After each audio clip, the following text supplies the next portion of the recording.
Hello दोस्तों, स्वागत है आप सभी का आपके अपने चैनल ऑनलाइन स्टडी में। दोस्तों आज हम बिहार एसएससी के टेस्ट सीरीज के 13वें नंबर का आज प्रैक्टिस करेंगे। दोस्तों अगर आप इस सेशन में पहली बार जुड़े हैं तो चैनल को सब्सक्राइब और सेशन को शेयर जरूर कीजिएगा। तो चलिए दोस्तों, आज का सेशन का जो पहला क्वेश्चन है कि चुनाव के दौरान राजनीतिक दलों और उम्मीदवारों द्वारा पालन किए जाने वाले आदर्श जो आचरण संहिता है वो किस प्रतिनिधियम के अधिनियम जो लगता है। तो दोस्तों चुनाव के दौरान जो है राजनीतिक दलों और उम्मीदवारों द्वारा अनुपालन किए गए वाले जो आदर्श आचरण संहिता है वो लोक प्रतिनिधि अधिनियम 1951 में क्या है, विनिर्दिष्ट है। क्या है? लोक प्रतिनिधित्व अधिनियम 1951 में विनिर्दिष्ट है। तो आपका ऑप्शन डी जो है करेक्ट है। अगले क्वेश्चन की ओर बढ़ते हैं। भारतीय संविधान का आर्टिकल 61 जो है किससे संबंधित है? कि भारतीय संविधान का जो आर्टिकल 61 है वो राष्ट्रपति पर महाभियोग की प्रक्रिया संबंधित है। कि भारतीय संविधान का आर्टिकल 61 जो है राष्ट्रपति पर महाभियोग की प्रक्रिया लगता है। कौन से आर्टिकल के तहत? तो आर्टिकल 61 के तहत। नेक्स्ट क्वेश्चन की ओर बढ़ते हैं कि प्रथम प्रधानमंत्री पंडित जवाहरलाल नेहरू ने कब नागौर राजस्थान में पहला ग्राम पंचायत का उद्घाटन किया था? प्रथम प्रधानमंत्री जो थे पंडित जवाहरलाल नेहरू कब नागौर में पहला जो है ग्राम पंचायत का उद्घाटन किया था? तो 2 अक्टूबर 1959 को पहली बार जो है प्रथम प्रधानमंत्री डॉक्टर पंडित जवाहरलाल नेहरू ने नागौर में पहला ग्राम पंचायत का उद्घाटन किया था। तो आपका ऑप्शन बी जो है करेक्ट है। अगले क्वेश्चन की ओर बढ़ते हैं कि गांधी जी ने किस एक्ट या अधिनियम के खिलाफ लड़ने और सत्याग्रह शुरू करने का जो है फैसला किया था? कि गांधी जी ने किस एक्ट या अधिनियम के खिलाफ लड़ने और सत्याग्रह शुरू करने का जो है फैसला किया था? तो रॉलेट एक्ट 1919 के तहत जो है इसके खिलाफ जो है सत्याग्रह शुरू करने का फैसला किया था। तो आपका ऑप्शन ए जो है करेक्ट है। अगले क्वेश्चन कर बढ़ते हैं कि किस युद्ध के परिणाम स्वरूप जर्मनी जो है और इटली का एकीकरण पूर्ण हुआ था? कि किस युद्ध के परिणाम जर्मनी और इटली का एकीकरण पूर्ण हुआ था? तो सेडन का युद्ध जो 1870 में हुआ था उसी के समय जो है आपका जर्मनी इटली का क्या होगा था? यूनिफिकेशन यानी कि एकीकरण हुआ था। तो आपका ऑप्शन सी जो है करेक्ट है। अगले क्वेश्चन की ओर बढ़ते हैं कि हिमाद्री नाम किसके लिए प्रयुक्त होता है? आपका जो हिमाद्री नाम है किसके लिए प्रयुक्त होता है? तो दोस्तों ग्रेटर हिमालय के लिए हिमाद्री नाम का प्रयोग होता है। ग्रेटर हिमालय के लिए हिमाद्री नाम का प्रयोग होता है। नेक्स्ट क्वेश्चन की ओर बढ़ते हैं। निम्नलिखित में कौन सा जो कार्य है आरबीआई का नहीं है? निम्नलिखित में कौन सा कार्य जो आपका आरबीआई का नहीं है? तो रुपये के मूल्य का निर्धारण करना ये RBI reserve bank of India का ये काम नहीं है। कि रुपये के मूल्य का निर्धारण करना ये आरबीआई का कार्य नहीं है। नेक्स्ट क्वेश्चन की ओर बढ़ते हैं। निम्नलिखित में से कौन भारत में लोकतंत्र के लिए चुनौती है? निम्नलिखित में कौन जो है भारत के लोकतंत्र के लिए चुनौती है? तो आपका राजनीति में धन का जो प्रयोग करना भारत में लोकतंत्र के लिए क्या है? चुनौती है। तो राजनीति में धन का प्रयोग करना भारत में लोकतंत्र के लिए क्या है? चुनौती है। तो आपका ऑप्शन सी जो है करेक्ट है। नेक्स्ट क्वेश्चन की ओर बढ़ते हैं। निम्नलिखित में कौन भारत की सर्वाधिक ऊंचा पर्वत है? तो दोस्तों आपका K2 जो है भारत की सर्वाधिक ऊंचा जो है पर्वत शिखर आपका K2 है। ऑप्शन ए जो है आपका ऑप्शन सही है। अगले क्वेश्चन की ओर बढ़ते हैं कि विकास केंद्र उपागम की शुरुआत किस पंचवर्षीय योजना में की गई थी? विकास केंद्र उपागम की शुरुआत जो है चतुर्थ पंचवर्षीय योजना के तहत जो है शुरू किया गया था। चतुर्थ पंचवर्षीय योजना 1969 से 1974 के बीच में चला था और इसका जो उद्देश्य था क्या कि जो है विकास की गति को तेज करना। इसका उद्देश्य था विकास की गति को क्या करना? तेज करना। चतुर्थ पंचवर्षीय योजना जो हुआ था 1969 से 1974 के बीच में हुआ था और इनका उद्देश्य था कि विकास की गति को क्या करना? तेज करना। नेक्स्ट क्वेश्चन की ओर बढ़ते हैं। अगला जो क्वेश्चन है कि निम्नलिखित में किसने कहा था महात्मा गांधी क्षणिक भूत की भांति धूल उठाते हैं लेकिन स्तर नहीं? निम्नलिखित में किसने कहा था कि महात्मा गांधी जो थे क्षणिक भूत भांति धूल उठाते हैं लेकिन स्तर का नहीं? तो ये जो है डॉक्टर भीमराव अंबेडकर का कहना था। महात्मा गांधी जो थे क्षणिक भूत भांति धूल उठाते थे लेकिन स्तर का नहीं उठाते थे। तो डॉक्टर भीमराव ने ऐसा कहा था। नेक्स्ट क्वेश्चन की ओर बढ़ते हैं कि 1977 में चुनाव में जनता पार्टी का नारा क्या था? 1970 में चुनावों में जनता पार्टी का जो नारा था लोकतंत्र बचाओ। 1977 में चुनावों में जनता पार्टी का नारा था लोकतंत्र को क्या करो? बचाओ। नेक्स्ट क्वेश्चन की ओर बढ़ते हैं। राज्यसभा धन विधेयक को कितने दिन तक अपने पास रोक सकती है? राज्यसभा धन विधेयक को कितने दिन अपने पास रोक सकती है? तो दोस्तों 14 दिन तक राज्यसभा धन विधेयक को अपने पास रख सकती है। नेक्स्ट क्वेश्चन की ओर बढ़ते हैं कि भारतीय वास्तुकला में सुर्खी का जो प्रारंभ हुआ था किस वंश के द्वारा हुआ था? भारतीय वास्तुकला में सुर्खी का प्रारंभ हुआ था कुषाणों द्वारा हुआ था। भारतीय वास्तुकला में सुर्खी का जो प्रारंभ हुआ था वो आपका कुषाणों के द्वारा किया गया था। नेक्स्ट क्वेश्चन की ओर बढ़ते हैं। निम्नलिखित में कौन सा एक स्वरोजगार कार्यक्रम है? निम्नलिखित में कौन जो है एक स्वरोजगार कार्यक्रम है? तो स्वर्ण जयंती ग्राम स्वरोजगार जो योजना है एक आपका स्वरोजगार कार्यक्रम है। तो आपका ऑप्शन सी जो है करेक्ट है। अगले क्वेश्चन की ओर बढ़ते हैं कि अनुसूचित जाति के लिए लोकसभा की कितने सीटें जो है आरक्षित है? तो अनुसूचित जाति के लिए लोकसभा की जो है 84 सीटें जो है आपका आरक्षित है। अनुसूचित जाति के लिए लोकसभा की 84 सीटें आरक्षित है। अगले क्वेश्चन की ओर बढ़ते हैं कि भारत में कृषिजन्य पदार्थों हेतु दिया जाने वाला जो श्रेणी है मापदंड जो है वो क्या है? तो दोस्तों आपका एक मार्क है। भारत में कृषिजन्य पदार्थों हेतु दिया जाने वाला जो मापदंड है वो क्या है? आपका एक मार्क है। अगले क्वेश्चन की ओर बढ़ते हैं। भारतीय संविधान में मूल रूप से कितने मौलिक अधिकार जो है प्रदान किए गए थे? तो भारतीय संविधान में मूल रूप से 7 मौलिक अधिकार जो है क्या किए गए थे? प्रदान किए गए थे। तो आपका ऑप्शन ए जो है करेक्ट है। अगला जो क्वेश्चन है निम्नलिखित कथनों पर विचार कीजिए। द्वितीय पंचवर्षीय योजना महालनोबिस के विचारों पर आधारित था। महालनोबिस ने कोलकाता में भारतीय सांख्यिकी संस्थान स्थापना की तथा सांक नामक एक जर्नल निकाला। तो दोस्तों आपका जो इसमें दोनों ऑप्शन जो है बिल्कुल गलत है। तो दोस्तों कौन सा कथन सत्य है? तो दोस्तों आपका द्वितीय पंचवर्षीय योजना के तहत महालनोबिस ने विचारों पर आधारित किया था और महालनोबिस ने कोलकाता में भारतीय सांख्यिकी संस्थान स्थापना की तथा सांक नामक एक जर्नल निकाला था। तो जबकि ये आपका औसत है। तो आपका ऑप्शन ना तो एक है और ना ही दो है, यानी कि आपका ऑप्शन ना ही एक औसत है ना ही दो औसत है। तो ये द्वितीय पंचवर्षीय योजना के दौरान जो है महालनोबिस के विचारों पर आधारित था और महालनोबिस ने कोलकाता में भारतीय सांख्यिकी संस्थान स्थापना की तथा सांक नामक क्या किया? एक जर्नल निकाला था। अब तो आपका ऑप्शन डी जो है करेक्ट है। अगले क्वेश्चन की ओर बढ़ते हैं कि सूचना का अधिकार एक कानून है। सूचना का अधिकार आपका एक कानून है जो लोगों की अनुमति क्या करता है? प्रदान करता है। सूचना का अधिकार एक कानून है जो लोगों की अनुमति प्रदान करता है। तो क्या करता है? सरकार क्या कह रही है? सूचना का अधिकार एक कानून है जो लोगों की अनुमति प्रदान करता है कि सरकार क्या कर रही है। तो आपका ऑप्शन सी जो है करेक्ट है। अगला जो क्वेश्चन है कि बिहार के इतिहासकार पर प्रथम ग्रंथ के जो रचनाकार है कि बिहार के इतिहास पर प्रथम ग्रंथ के जो रचनाकार थे अली मोहम्मद शाह अजीमाबादी थे। कौन थे? बिहार के इतिहास पर प्रथम ग्रंथ के जो रचनाकार थे अली मोहम्मद अजीमाबादी थे। नेक्स्ट क्वेश्चन की ओर बढ़ते हैं कि कृषि उपजों के न्यूनतम समर्थित मूल्य यानी कि एमएसपी की संस्तुति किसके द्वारा की जाती है? कृषि उपजों के न्यूनतम समर्थित मूल्य एमएसपी की संस्तुति किसके द्वारा की जाती है? तो सीएचसीपी द्वारा की जाती है। कृषि उपजों के न्यूनतम समर्थित मूल्य एमएसपी जो होता है वो सीएचसीपी द्वारा निर्धारित किया जाता है। तो आपका ऑप्शन ए जो है सीएचसीपी से द्वारा निर्धारित किया जाता है। नेक्स्ट क्वेश्चन की ओर बढ़ते हैं। नेक्स्ट क्वेश्चन जो निम्नलिखित में कौन सा ऊर्जा गैर परंपरागत का स्रोत नहीं है? तो निम्नलिखित में कौन सा जो ऊर्जा है आपका गैर परंपरागत स्रोत नहीं है? तो जो आपका कोल है वो कोयला जो है गैर जो है परंपरागत ऊर्जा स्रोत नहीं है। तो आपका कोयला जो है करेक्ट है। अगला जो क्वेश्चन है कि कोंकण तट निम्न में से किनके बीच स्थित है? कोंकण तट जो आपका गोवा तथा दमन के बीच में स्थित है। कोंकण तट जो है गोवा तथा दमन के बीच में स्थित है। अगले क्वेश्चन की ओर बढ़ते हैं कि संस्कृति और शिक्षा का अधिकार जो है वर्णित है किसमें? किस आर्टिकल में संस्कृति और शिक्षा का अधिकार वर्णित है? तो आर्टिकल 29 और 30 में शिक्षा का अधिकार जो है वो क्या है? वर्णित है। आर्टिकल 29 और 30 में शिक्षा का अधिकार वर्णित है। नेक्स्ट क्वेश्चन की ओर बढ़ते हैं कि चेन्नई स्थित राष्ट्रीय महासागर प्रौद्योगिकी संस्थान द्वारा कहाँ एक हरित स्वचालित अलवनीकरण संयंत्र पर कार्य चल रहा है?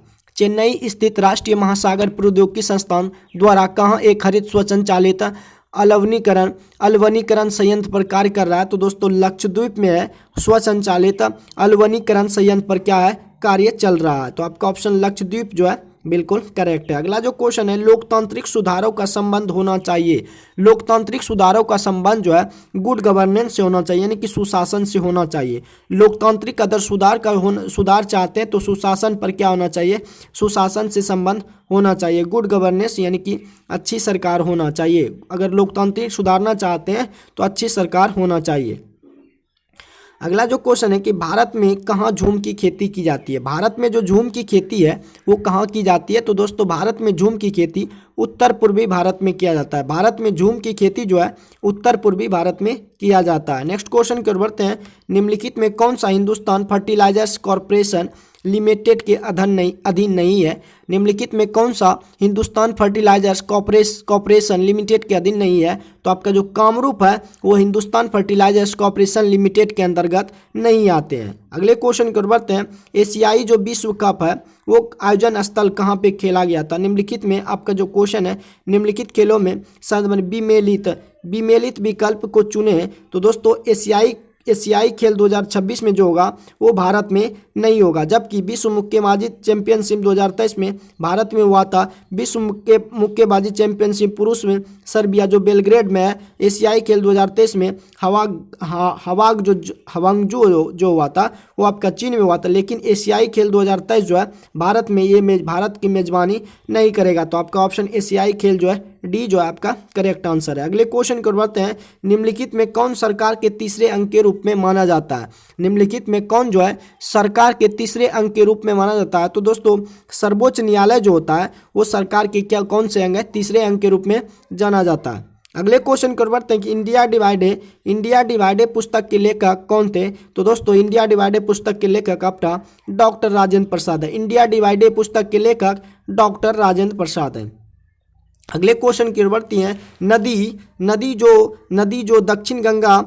जो दक्षिण भारत की गंगा के नाम से जाना जाता है वो कौन सी नदी है, तो दोस्तों आपका जो कावेरी नदी है, दक्षिण भारत की गंगा को कावेरी नदी कहते हैं। दक्षिण भारत की गंगा को कावेरी नदी कहते हैं। तो आपका ऑप्शन डी जो है बिल्कुल सही है। नेक्स्ट क्वेश्चन की ओर बढ़ते हैं कि राजनीतिक दलों को कौन चिन्हित या कौन वितरित करता है। राजनीतिक दलों को चिन्ह कौन वितरित करता है, तो आपका जो चुनाव आयोग है वही राष्ट्रीय राजनीतिक दलों को चिन्ह जो है उनका वितरित करता है। नेक्स्ट क्वेश्चन की ओर बढ़ते हैं कि लोकनायक जयप्रकाश नारायण को जीवन पर आधारित पुस्तक द ड्रीम ऑफ रिवॉल्यूशन किनके द्वारा लिखा गया था। लोकनायक जयप्रकाश के जीवन पर आधारित पुस्तक द ड्रीम ऑफ रिवॉल्यूशन किनके द्वारा लिखा गया था, तो बिमल प्रसाद एवं सुजाता प्रसाद के द्वारा लिखा गया था। क्या द ड्रीम ऑफ रेवोल्यूशन लोकनायक जयप्रकाश का इस पर जीवन आधारित पुस्तक था। नेक्स्ट क्वेश्चन की ओर बढ़ते हैं कि पुराणों का अध्ययन करने वाला पहला जो मुसलमान था वो कौन था। कि पुराणों का अध्ययन करने वाला जो पहला मुसलमान था आपका अल-बरूनी था। कौन था? अल-बरूनी जो था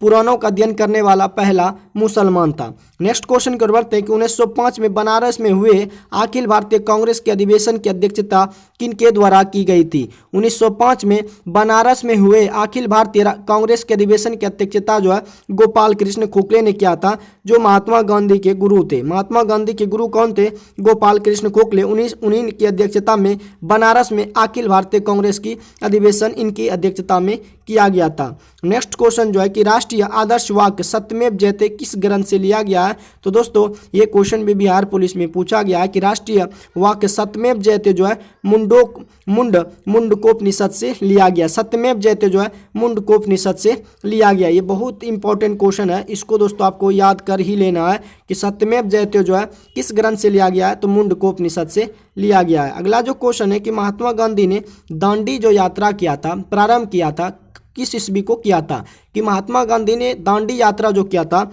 12 मार्च 1930 को स्टार्ट किया था। महात्मा गांधी ने दांडी यात्रा जो प्रारंभ किया था 12 मार्च 1930 ईस्वी को। नेक्स्ट क्वेश्चन को बढ़ते हैं। आपका जो शैलकृत मंदिर है, शैलकृत मंदिर आपका कैलाश मंदिर, एलोरा मंदिर है। शैलकृत जो मंदिर है कैलाश मंदिर, और जो कि कहाँ पे है, शैलकृत मंदिर को कैलाश मंदिर के नाम से जाना जाता है, जो आपका एलोरा में है। नेक्स्ट क्वेश्चन की ओर बढ़ते हैं कि भारत में राष्ट्रीय पर्यावरण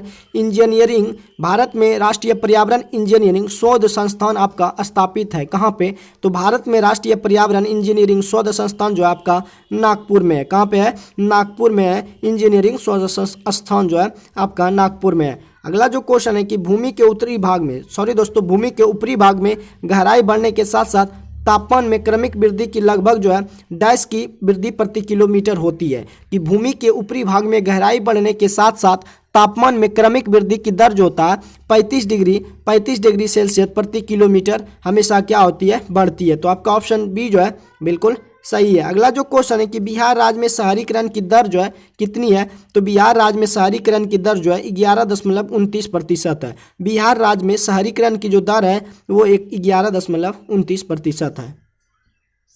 अगले क्वेश्चन की ओर बढ़ते हैं कि सितंबर 2023 तक भारत में कुल कितने विश्व विरासत स्थल को यूनेस्को द्वारा सूची में शामिल किया गया है। सितंबर 2023 तक भारत में कुल कितने विश्व विरासत स्थल को यूनेस्को द्वारा सूची में शामिल किया गया है, तो 42 विरासत स्थल को जो दोस्तों यूनेस्को द्वारा सूची में क्या किया गया है, शामिल किया गया है। नेक्स्ट क्वेश्चन की ओर बढ़ते हैं कि वर्तमान में कितने राष्ट्रीय दल का दर्जा प्राप्त पार्टियां हैं।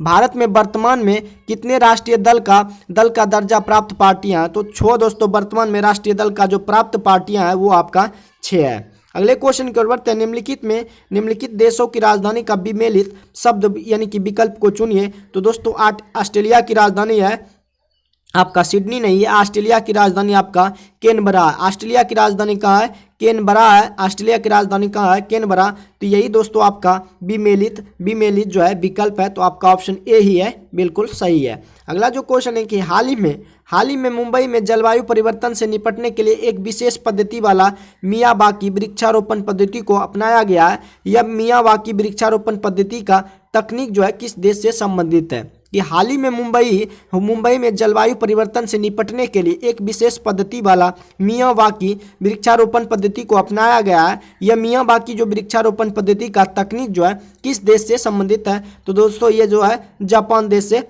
संबंधित है। नेक्स्ट क्वेश्चन की ओर बढ़ते हैं कि प्रसिद्ध तमंग मठ जो है निम्नलिखित में किस राज्य में स्थित है। प्रसिद्ध आपका तमंग मठ जो है वो आपका अरुणाचल राज्य में स्थित है। तमंग मठ जो है अरुणाचल प्रदेश में स्थित है। नेक्स्ट क्वेश्चन की ओर बढ़ते हैं कि 1591 में अकबर के प्रसिद्ध सेनाध्यक्ष राजा मान सिंह ने निम्नलिखित में किस जनजाति को हराया था। 1591 में अकबर के प्रसिद्ध सेनाध्यक्ष राजा मान सिंह ने निम्नलिखित में से किस जनजाति को हराया था, तो चेरो जनजाति को हराया था। तो आपका ऑप्शन सी जो है करेक्ट है। अगला जो क्वेश्चन है कि समप्राय मैदान संबंधित है, तो समप्राय यानी कि पेन प्लेन मैदान संबंधित है। दोस्तों पेन प्लेन जो मैदान है वो आपका नदी से संबंधित है। किससे है, समप्राय मैदान जो संबंधित है वो आपका नदी से संबंधित है। कि गतिशील, अगला जो क्वेश्चन है कि गतिशील वैद्युत आवेश पैदा करता है। गतिशील वैद्युत आवेश पैदा जो करता है चुंबकीय क्षेत्र में पैदा करता है। गतिशील वैद्युत आवेश पैदा करता है चुंबकीय क्षेत्र में पैदा करता है।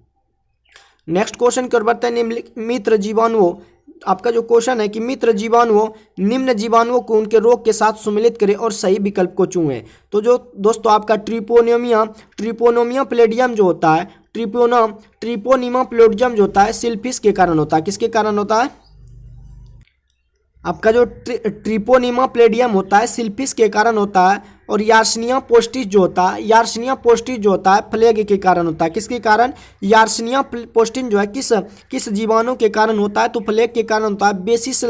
बेसिलस एंथ्रोसिस जो है एंथ्रेक्स के कारण होता है। जबकि विब्रियो कोलेरी जो है कोलरा के कारण होता है। विब्रियो कोलेरी जो होता है कोलरा के कारण होता है। तो दोस्तों फिर से एक बार रिकॉल करते हैं। ट्रिपोनिमा जो प्लेडियम होता है, ट्रिपोनिमा प्लेडियम जो होता है सिल्फिस जीवाणु के कारण होता है। यार्सनिया पेस्टिस जो होता है फ्लेग के कारण होता है। और बेसिलस एंथ्रेसिस जो है एंथ्रेक्स जीवाणु के कारण होता है। और ब्रिबियो कोलरी जो है कोलरा के कारण होता है। नेक्स्ट क्वेश्चन की ओर बढ़ते हैं। अगला जो क्वेश्चन है कि परावर्तित प्रकाश में जो ऊर्जा होता है आपतन कोण पर वो निर्भर नहीं करता है। परावर्तित प्रकाश में जो ऊर्जा होता है वो आपतन कोण पर निर्भर नहीं करता है। नेक्स्ट क्वेश्चन की ओर बढ़ते हैं। नेक्स्ट क्वेश्चन जो है कि पादपों में मूल रोमों द्वारा जल जिस प्रक्रिया से अवशोषित किया जाता है वह क्या कहलाती है। कि पौधों में मूल रोमों द्वारा जल जिस प्रक्रिया से अवशोषित किया जाता है उसे क्या कहते हैं, उसे प्रासरण कहते हैं। उसे क्या कहते हैं, उसे प्रासरण कहते हैं। नेक्स्ट क्वेश्चन की ओर बढ़ते हैं कि निम्नलिखित में से किस कारण से वनों के विशाल क्षेत्र रखने की आवश्यकता है। कि निम्नलिखित में किस कारण से वनों के विशाल क्षेत्र रखने की आवश्यकता है, तो भूवैज्ञानिक संतुलन के लिए दोस्तों वनों के विशाल क्षेत्र रखने की क्या है आवश्यकता। तो आपका ऑप्शन जो भूवैज्ञानिक संतुलन के लिए वनों के विशाल क्षेत्र रखने की क्या है आवश्यकता है। नेक्स्ट क्वेश्चन की ओर बढ़ते हैं कि वनस्पति तेलों को संतृप्त वसाओं में परिवर्तित करने के लिए किसका प्रयोग किया जाता है। कि वनस्पति तेलों को संतृप्त वसाओं में परिवर्तित करने के लिए हाइड्रोजन गैस का प्रयोग किया जाता है। नेक्स्ट क्वेश्चन की ओर बढ़ते हैं यदि जो है निर्वात में प्रकाश का वेग c हो और अपवर्तनांक 1.5 पदार्थ वाले माध्यम में जो है प्रकाश का वेग क्या होगा। तो दोस्तों आपको मालूम होगा कि म्यू बराबर होता है c/b। तो दोस्तों म्यू बराबर c/b यानी कि आपका जो प्रकाश का निर्वात में वेग होगा c, जिसे हम 3 × 10⁸ प्रकाश की जो चाल निर्वात में होती है वो कितना 3 × 10⁸ मीटर पर सेकेंड, 3 × 8 मीटर पर सेकेंड। उसके बाद भी जो होगा ये आपका माध्यम में प्रकाश का माध्यम में वेग। तो दोस्तों म्यू बराबर आपका दिया हुआ है, तो म्यू बराबर दिया हुआ है c/b। तो हम इसको दोस्तों u जो है u का मान 1.5 दिया हुआ है इंटू v बराबर आपका c हो जाएगा। तो इसका जो माध्यम में वेग पूछ रहा है तो v बराबर जो हो जाएगा पॉइंट उड़ाएंगे तो 10, तो 5 से कटाएंगे 5 तिहाई 15, 5 दूनी 10, 2 बटे जो है 3 c हो जाएगा। c को हम क्या प्रकाश का निर्वात में वेग। तो आपका ऑप्शन डी जो है बी जो है 2/3 आपका सी हो जाएगा। आपका ऑप्शन बी जो है करेक्ट है। अगला जो क्वेश्चन है कि ब्लीचिंग पाउडर का रासायनिक नाम क्या है। तो ब्लीचिंग पाउडर का जो रासायनिक नाम CaOCl होता है। ये फार्मूला CaOCl का होल टू जो होता है ये ब्लीचिंग पाउडर का सूत्र होता है। और कैल्शियम हाइपोक्लोराइड जो इसका रासायनिक नाम है। ब्लीचिंग पाउडर का जो रासायनिक नाम है कैल्शियम हाइपोक्लोराइड है। अगले क्वेश्चन कर बढ़ते हैं कि प्रकाश किरण पुंज जो अत्यंत दिशिक हो वो क्या कहलाती है। प्रकाश किरण पुंज जो अत्यंत दिशिक हो वो लेजर कहलाती है। जो दोस्तों आपका कड़ा लाइट होता है, कड़ा प्रकाश होता है, अत्यंत दिशिक हो उसे ही लेजर कहते हैं। अगला जो क्वेश्चन है निम्नलिखित में कौन द्वितीयक प्रदूषक है। निम्नलिखित में कौन जो है द्वितीय प्रदूषक है। तो आपका स्मॉग है। स्मॉग जो आपका द्वितीय प्रदूषक है। अगला जो क्वेश्चन है निम्नलिखित को सुमेलित कीजिए। धान और अनाज जो है आपका चावल है। दूध और मांस जो है मछली है। वसा और शर्करा जो आपका घी है। जबकि दालें और फलियां जो है मसूर की दाल है। अगला जो क्वेश्चन है निम्नलिखित में से किस युग में खुला परिसंचरण तंत्र पाया जाता है। तो कॉकरोच तथा सिल्वर फिश में खुला परिसंचरण तंत्र पाया जाता है। कॉकरोच तथा सिल्वर फिश में क्या खुला परिसंचरण तंत्र पाया जाता है। आपका जो क्रॉस लिक्विड है पॉलीमर का क्या उदाहरण है। तो क्रॉस लिक्विड पॉलीमर का उदाहरण बेकेलाइट है। क्या है बेकेलाइट जो है बेकेलाइट जो आपका है क्रॉस लिक्विड पॉलीमर का उदाहरण है। बेकेलाइट जो है क्रॉस लिक्विड पॉलीमर का उदाहरण है। अगले क्वेश्चन की ओर बढ़ते हैं। अगला जो क्वेश्चन है किसी विलगित परमाणु के नाभिक में किसी विलगित परमाणु के केंद्र और बाह्यतम कोश के बीच की दूरी को क्या कहते हैं। किसी विलगित परमाणु के नाभिक के केंद्र और बाह्यतम कोश के बीच की दूरी को परमाणु का आकार कहते हैं। क्या कहते हैं। किसी विलगित परमाणु के नाभिक के केंद्र और बाह्यतम कोश के जो बीच की दूरी को परमाणु का आकार कहते हैं। नेक्स्ट क्वेश्चन कर बढ़ते हैं कि ग्रहों के जो गति है नियम किसने दिए थे। ग्रहों की गति का नियम प्रतिपादित जो किए थे वो केपलर द्वारा प्रतिपादित किया गया था। अगले क्वेश्चन की ओर बढ़ते हैं कि कुष्ठ रोग जो उत्पन्न होता है किसके द्वारा। आपका जो कुष्ठ रोग होता है दोस्तों जीवाणु के द्वारा उत्पन्न होता है। कुष्ठ रोग जो है जीवाणु के द्वारा उत्पन्न होता है। अगले क्वेश्चन की ओर बढ़ते हैं कि अम्ल वर्षा के लिए उत्तरदायी जो गैसीय प्रदूषक है वो कौन है। अम्ल वर्षा के लिए उत्तरदायी जो गैसीय प्रदूषक है SO2 यानी कि सल्फर डाइऑक्साइड जो है अम्ल वर्षा के लिए उत्तरदायी गैसीय प्रदूषक है। नेक्स्ट क्वेश्चन की ओर बढ़ते हैं कि जीन द्वारा क्या नियंत्रित होता है। तो दोस्तों जीन द्वारा आनुवांशिकता न की प्रोटीन संश्लेषण। जीन द्वारा जो नियंत्रित होता है आनुवांशिकता न की प्रोटीन संश्लेषण। जीन द्वारा जो नियंत्रित होता है वो क्या आनुवांशिकता। अगले क्वेश्चन की ओर बढ़ते हैं कि निम्नलिखित में कौन सी गैस जो है वायुमंडलीय प्रदूषक है। तो दोस्तों आपका जो सल्फर डाइऑक्साइड जो है वो क्या है वायुमंडलीय प्रदूषक है। तो आपका ऑप्शन सी जो है करेक्ट है। अगला जो क्वेश्चन है कि हड्डियों में जमा मुख्यतः खनिज तत्व मेजर मिनरल एलिमेंट जो होता है किसके कारण होता है। हड्डियों में जमा मुख्य खनिज जो है मेजर मिनरल एलिमेंट होता है वो कैल्शियम के कारण होता है। हड्डियों में जो जमा मुख्य खनिज तत्व होता है वो क्या होता है कैल्शियम होता है। नेक्स्ट क्वेश्चन की ओर बढ़ते हैं। निम्नलिखित में किस नियम के अनुसार विद्युत द्वारा उत्पन्न ऊष्मा चालक के प्रतिरोध धारा के वर्ग तथा इसके प्रवाहित होने पर समय के समानुपाती होता है। तो जूल का नियम कहता है कि विद्युत द्वारा उत्पन्न ऊष्मा चालक के प्रतिरोध धारा के वर्ग और इसके प्रवाहित होने धारा के क्या होते हैं, समानुपाती होते हैं। ये जूल का नियम कहता है। तो आपका ऑप्शन ए जो है सही है। नेक्स्ट क्वेश्चन की ओर बढ़ते हैं कि एगार प्राप्त किया जाता है। एगार जो है वो किसके द्वारा प्राप्त किया जाता है? तो दोस्तों एगार जो है शैवाल के द्वारा प्राप्त किया जाता है। नेक्स्ट क्वेश्चन की ओर बढ़ते हैं। अगला जो क्वेश्चन है कि नीचे दिए गए 4 सेकंड में चली गई आपको दूरी क्या है? नीचे दिए ग्राफ में 4 सेकंड में चली गई दूरी क्या है? तो दोस्तों यहाँ पे आपको 4 सेकंड दिख रहा है और 4 सेकंड में 8 मीटर दूरी जो है 8 वर्ग मीटर दूरी तय किया हुआ है। तो यहाँ से दोस्तों आपको एक ग्राफ ड्रॉ करना है और इसमें ग्राफ का जो है इसका क्या निकालना है, दूरी निकालना है। तो दोस्तों इसमें ग्राफ जो है त्रिभुजाकार हो गया। तो 1/2 इंटू आधार गुना ऊंचाई, आधार गुना ऊंचाई। तो दोस्तों आपका आधार दिया हुआ है 1/2 इंटू आधार आपका 4 दिया हुआ है, जबकि ऊंचाई दोस्तों आपका 8 दिया हुआ है। तो 2 2 जा 4 और 2 8 जा 16। तो आपका जो 16 मीटर है वो 4 सेकंड में चली गई दूरी है। कितना? 16 मीटर जो है 4 सेकंड में चली गई दूरी है। नेक्स्ट क्वेश्चन कर बढ़ते हैं। अगला जो क्वेश्चन है कि एक उत्तल लेंस से 20 सेंटीमीटर की दूरी पर रखे प्रतिबिंब कहाँ बनेगा यदि लेंस की क्षमता जो है +2 डायोप्टर है? तो दोस्तों P बराबर होता है 1/2 मीटर में होता है, जबकि आपका कितना दिया हुआ है 2, यानी कि 0.5 मीटर आपका दिया हुआ है। अगर इसको मीटर में सेंटीमीटर में बदलते हैं तो आपका 50 सेंटीमीटर होता है। अब लेंस सूत्र से आपको याद रखना दोस्तों कितना हुआ आपका जो F बराबर हुआ कितना दोस्तों 1/50, यानी कि 50 हुआ। 50 सेंटीमीटर जो फोकस दूरी हुआ आपका जो उत्तल लेंस से आपका यू जो प्रारंभिक वेग दिया हुआ है 20 सेंटीमीटर। तो आपको लेंस सूत्र से 1/F बराबर 1/V - 1/U से अगर निकालते हैं तो आपका जो है -33.3 सेंटीमीटर आता है। इस तरह से आप 1/F से 1/V - 1/U से निकाल सकते हैं। 1/F बराबर 50, 1/V आपको निकालना है, जबकि माइनस जो है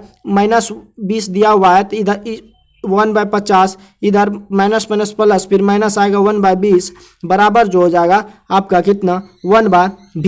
तो इसको अब गुना करेंगे तो 100/3 आएगा, जिसको हम पॉइंट में करेंगे तो